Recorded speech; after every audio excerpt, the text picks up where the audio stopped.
LPG પુરવઠા અંગે કેન્દ્ર સરકારનો મહત્વનો નિર્ણય, રિફાઇનરીઓને એલપીજી ઉત્પાદન વધારવાનો આદેશ।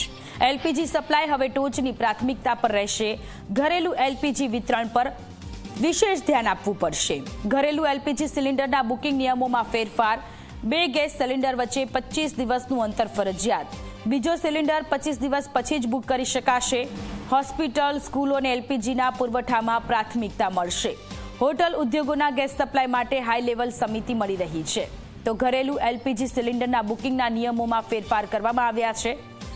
હવે 2 ગેસ સિલિન્ડર વચ્ચે 25 દિવસનું અંતર ફરજિયાત। આ પહેલા 21 દિવસનું અંતર હતું। બીજો સિલિન્ડર 25 દિવસ પછી જ બુક કરવામાં આવશે। એલપીજી પુરવઠા અંગે કેન્દ્ર સરકાર દ્વારા મહત્વનો નિર્ણય। હોસ્પિટલ, સ્કૂલોને એલપીજીના પુરવઠામાં પ્રાથમિકતા મળશે। હોટલ ઉદ્યોગોના ગેસ સપ્લાય માટે હાઈ લેવલ સમિતિ મળી રહી છે।